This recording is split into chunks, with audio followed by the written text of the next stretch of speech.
Good Friday evening and welcome to the NCWLIFE Evening News. I'm Grant Olson. Here are a few of the stories we have coming up for you tonight. The Washington State Department of Commerce released their 2023 Biennial Energy Report, which documents the state's progress on issues of climate and energy. There's an excessive heat watch for our area this weekend and into next week. And in sports, Dan Koontz will have highlights and reaction to last night's Wenatchee Eastmont District Soccer Championship.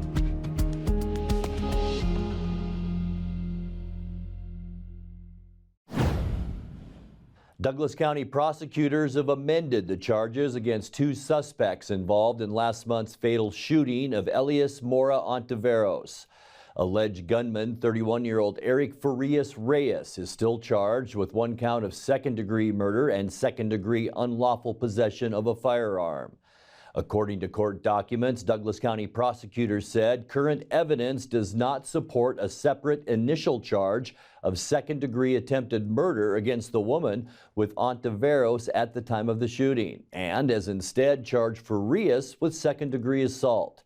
The second suspect, Juan Carlos Vasquez, was initially charged with second-degree murder and accomplice to second-degree attempted murder, but those charges have been reduced now to first-degree rendering criminal assistance. 24-year-old Sabrina McCubbin, who was arrested alongside Farias last month in a police raid in downtown Wenatchee, no longer faces criminal charges. A 74-year-old Orondo man pleaded guilty Wednesday to reckless endangerment for firing a gun in an ongoing dispute with workers in a neighboring orchard. Last September, Stephen Newton Stannard came out of his home on Orondo Point Lane while a worker was mowing grass nearby, fired two shots from a .22 caliber handgun into the air. Stannard was originally charged in Douglas County Court with felony second-degree assault plus reckless endangerment and discharging a firearm. Prosecutors agreed to drop the assault count if Stannard pleaded guilty to the two gross misdemeanor charges, citing his age and lack of criminal history. Judge Brian Huber imposed a suspended sentence with 2 years probation and $500 in court costs. Stannard must also surrender all his firearms during the probation period. The Washington State Department of Commerce released their 2023 Biennial Energy Report, which documents the state's progress on issues of climate and energy. The report provides the governor and legislature an analysis of energy issues affecting Washington state and an update on recommendations made in the 2021 State Energy Strategy. Governor Jay Inslee said the report shows the state is leading in the areas of climate and energy nationwide, with the report showing progress on implementing recommendations on clean energy, transportation, electrification, buildings, decarbonization, and clean fuels. Although there are still gaps remaining in areas like transmission capacity and reducing vehicle miles traveled. The report identified key steps needed for the state to further advance its energy and climate policies to meet the overall goal of decarbonized economies by 2050. A fundraiser for a Cashmere river rafter who died earlier this month will be held next weekend. Mike Sparrell and 6 other rafters were on the Wenatchee River on May 4th when their craft overturned and spilled them into the water. Sparrell's cause of death was attributed to underlying health issues that were exacerbated by the situation of being ejected from the raft, that according to Chelan County Coroner Wayne Harris. The fundraising event will feature live music and a silent auction with all goods donated by local businesses and owners. The event will be held at the 9th Street Lodge in Leavenworth, downtown, and that will be Saturday, May 20th from 5 p.m. to 9 p.m. When we come back, Serve Wenatchee Valley's Tom Neese presented at last night's City Council meeting in Wenatchee for the Common Ground Community Housing Trust. 2 bills sponsored by 7th District Senator Shelley Short have been signed into law by Governor Jay Inslee. And the National Weather Service has issued an excessive heat watch for Washington state that goes into effect Saturday afternoon and ends on Monday, but will likely be extended well into next week. I'm Grant Olson, and you're watching the NCWLIFE Evening News. Serve Wenatchee Valley's Tom Neese presented at last night's City Council meeting in Wenatchee for the Common Ground Community Housing Trust. Serve Wenatchee Valley is working to address the area's housing crisis and, through developing a community housing trust, aims to provide affordable home ownership opportunities and will move within Eastmont and Wenatchee district boundaries. At that meeting, Neese presented data on housing needs within those boundaries and what the goals of the organization are, including acquiring, owning, and steward land permanently. Doing so creates a dual ownership opportunity between an individual and the Community Land Trust, where the individual owns the home, the trust owns the land, and a ground lease at sale makes the housing permanently affordable.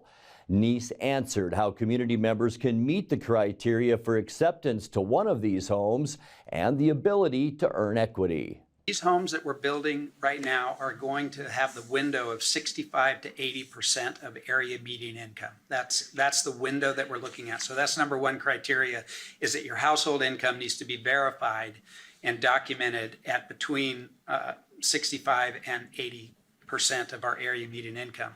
Then there are additional criteria that actually one of our work groups that Linda sits on is our eligibility criteria group. So we're going to look at, in the process of developing this, what's the residential standard? Do they have to have lived here for a certain amount of time? That's another standard that you can put in play. And so we are in development of what those standards are, but there will be a very clear list of that criteria. And then the process for application, I can tell you that up in Chelan, they had over 100 applications for 5 units. We know that we're going to have that here, that's going to be more. And so what we're going to do with our eligibility team and other CLTs in the area is to create a prioritized list of what we're looking for, and then it will be a lottery draw is how we will select those. And so that's how we're going to go through the process of selecting, and then families will remain on that list for a period of time as inventory continues to become available and can re-enter into the draw. The ability to earn equity, of course, is two ways. One is when you pay rent, you're earning no equity. When you're paying a mortgage, you're paying down your principal every month, a certain portion of that. The other way is that we have a 1.5% fixed rate formula to be able to put in, and so when they written into the master ground leases that they are earning 1.5% per year that they're in the home. They're not restricted by the amount of time that they can be there, but there is, if they sell after 5 to 7 years, and that 1.5% is part of the equity that comes back in as well as pay down. Two bills sponsored by 7th District Senator Shelley Short have been signed into law by Governor Jay Inslee. Two bills reduce the burden of state land use planning requirements on small cities, with Short saying her legislation was part of the state legislature's efforts to promote affordable housing. Senate Bill 5457 gives slow-growing cities a break from regular updates to their comprehensive plans, allowing cities of less than 500 people to opt out of full planning requirements under the Growth Management Act. Senate Bill 5347 allows small cities to adopt county critical area ordinances rather than conducting their own inventories of significant environmental features. In total, 5 bills by Short have passed during the 2023 session. The National Weather Service has issued an excessive heat watch for Washington state that goes into effect Saturday afternoon and ends on Monday, but will likely be extended well into next week. Temperatures are expected in the high 80s and low 90s for much of western and eastern Washington by Monday. Since many Washingtonians do not have air conditioning in their homes, cooling off can be a challenge, particularly for people with health conditions, the elderly, and infants. This means it's time for people to plan and take precautions to stay cool and safe both outdoors and at home. Recommendations for heat safety include staying hydrated, keeping your home cool by closing windows and shades during daylight hours, and checking on friends, family, and neighbors before bedtime. We'll have more on this heat watch coming up in your weather segment. Coming up next, we will tell you about the Medieval Fair happening this weekend at the Chelan County Expo Center. Warm and breezy this weekend with hot temperatures and possible thunderstorms next week. I'll have all the details in your complete North Central Washington weather forecast. That and much more still to come tonight. Please stay with us. Apple Blossom may be over, but the calendar of official Apple Blossom events keeps rolling on.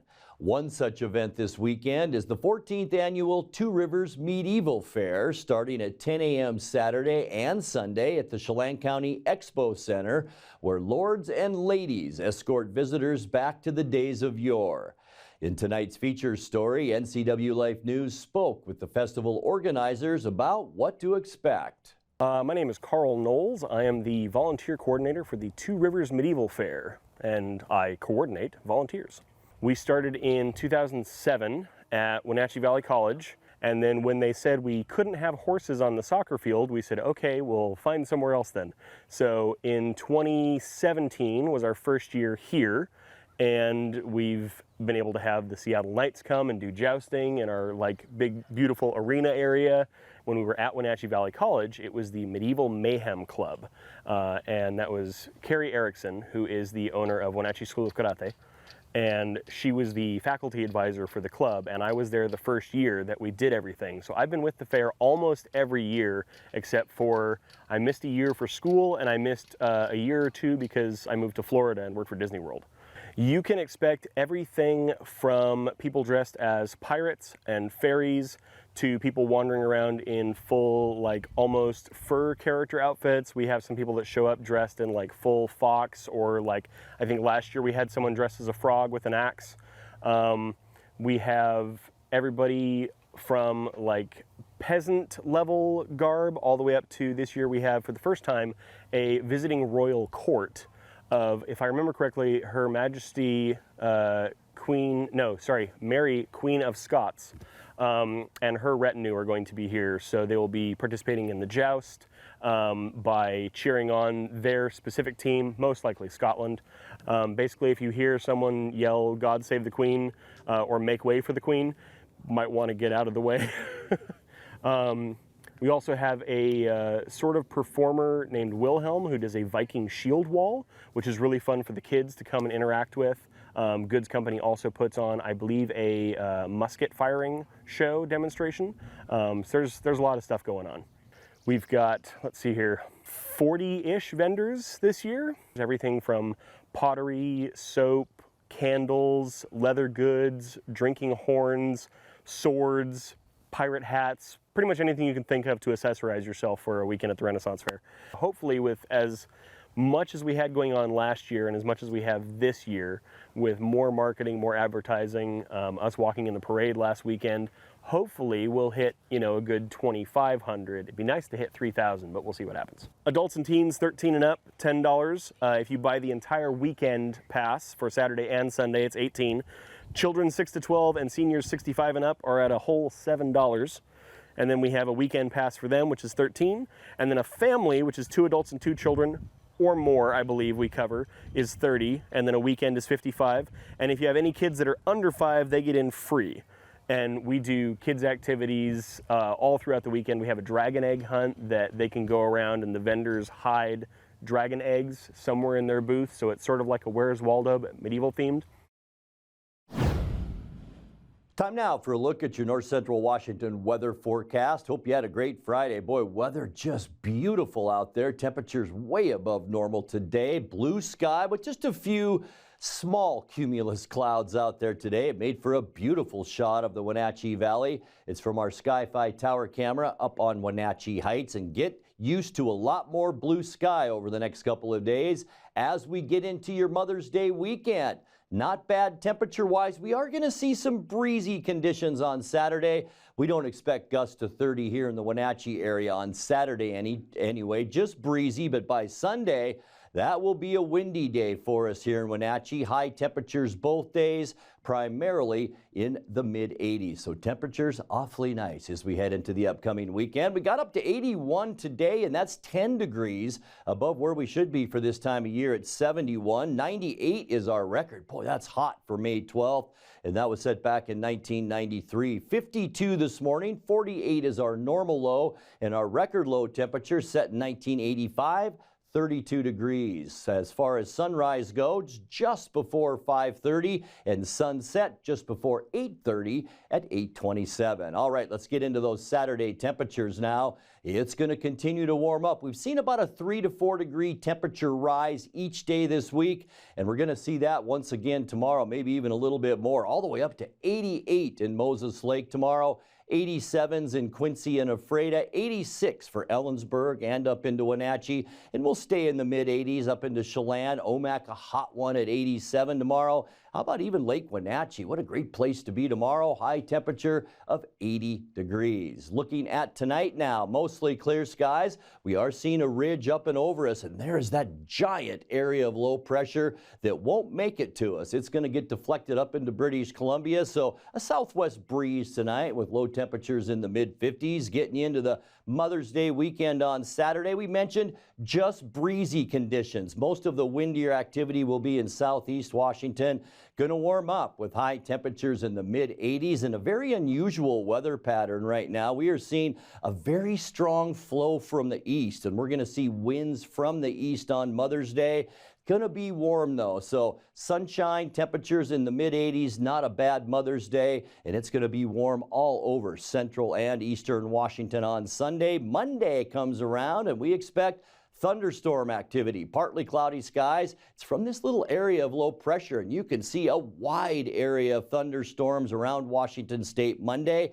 And it's going to have enough heat to generate some of that too. Upper 80s for highs on Monday. Getting you into Tuesday, I'm thinking mostly sunny. We will continue to see isolated thunderstorms up north. So Omak, Twisp, Winthrop, you might see some of that on Tuesday. Look at that. High temperatures near 90 on Tuesday. And we're going to stay that way Wednesday too. Sunny and hot. Look at all of the clear skies throughout almost a third of the country. And as you know, that color all over the western U.S. means hot. We're going to see 90 again on Wednesday. And then by the end of our forecast on Thursday, sunny, continued hot. Same temperatures too, with high temperatures right around 90 degrees. Let's take a look now at that 7-day outlook. 55 overnight tonight. Beautiful to start our weekend tomorrow. Just a touch breezy at times, 86 degrees. Unfortunately, downright windy for your Mother's Day. It will be sunny and warm, though, at 86. And then that chance for thunderstorms, both Monday and Tuesday, as we still warm up. Our best chance for thunderstorms will be Monday. High temperatures then with sunshine Wednesday and Thursday, right around 90 degrees. And that's a look at your local weather forecast. Coming up next, tonight's sports report with Dan Kuntz and more as the NCWLIFE Evening News continues right after this. Shell Kraken return home with a must-win situation on Saturday. They lost last night. You heard about that, 5-2. To the Dallas Stars for the second game in a row. The Stars came out early, scored early. That made the Kraken fight uphill pretty much the whole game. For the Stars, that big hat trick, Game 7 of the second round series they played. Jordan Everly cutting to the middle, looking across, score! Adam Larson has Seattle on the board. Wow, Yanni Gord right back in with McCann on right wing. McCann pulls up, fire, scores! May have been tipped on the way. Dunn lets it go through. Robertson able to get there, centering pass, hits, scores! But now they wave it off. The light went on, the crowd celebrated, but the goal was not to be, and we play on. Here's the look at the battle down low. Robertson puts it in front, the rebound, and just bar down. Pavelski with the effort to make sure he gets the puck across. Hintz just gets it in front of Grubauer. Beautiful, look at that. After reviewing the play, it was determined that the puck completely crossed the goal line. We have a goal. He's got McCann out there, who he's used a lot tonight. certainly McCann. What an adjustment for him from his first game back. And the crowd rises to its feet as the Stars put it in the empty nets. And the Stars are now one victory away from reaching the Western Conference Final. Coach Dave Haxtell said that the Stars and the Kraken matched energy, but when you give up some early goals, you're not going to win. You know, we gave them the opportunities that they had were, you know, on the first one is just a, you know, it's a quick play that we kind of stab at, and instead of, you know, being able to kind of take command of a puck and make a play on that. That's the first pass out goal, and then, you know, the second one off of transition quick. So we had a solid start overall to, you know, to the hockey game, to the first period. We found ourselves in a 2-0 hole, and that's, you know, you look at this team and overall through the difference of the hockey game, pretty close, pretty tight hockey game. You know, we've got to be a little more patient, so that we're not giving up a couple of the transition plays that we did. And, you know, we're going to have to be a little harder to generate a little bit more at the other end of the rink. I thought they did a really good job tonight of making it hard to get inside and hard to get to their net. I thought they did, you know, they were good in that area tonight. Adam Larson said pretty much the same thing. If you give up 2 goals early on, it makes it pretty hard to pull out the victory. It's hard this time of the year to come back with 2 goals. They're a veteran team too, so those timely goals it's been costly for us. I don't know. I mean, we're just going to keep finding a way to keep those out of the net and try to keep pushing forward to score one and tie the game up. So that probably cost us the game tonight. So Dallas now leads the series 3-2. Game 6 will be tomorrow on ESPN. They'll drop the puck at 4 o'clock. Mariners are in the Motor City as we speak. They're playing the Detroit Tigers. Former Mariner Marco Gonzalez toes the rubber for the Mariners. He's 2-0 with a 4.70 ERA. Seattle will take on Matthew Boyd, 2-2 on the year, 5.28 ERA. That's on right now on Root Sports Northwest, but don't change the channel. We need the ratings. The NFL released the Seattle Seahawks schedule.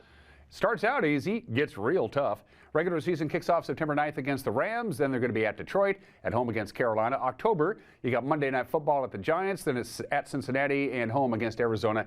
And then Cleveland. Following games at Baltimore, they're home against the Commanders and then at the Rams. Then they'll host San Francisco on Thanksgiving night. And then they'll play at Dallas the following Thursday. And then December, ouch, at San Francisco, home against Philadelphia, at Tennessee, home against Pittsburgh. Then they wrap up their regular season when they take on Arizona the first weekend in January.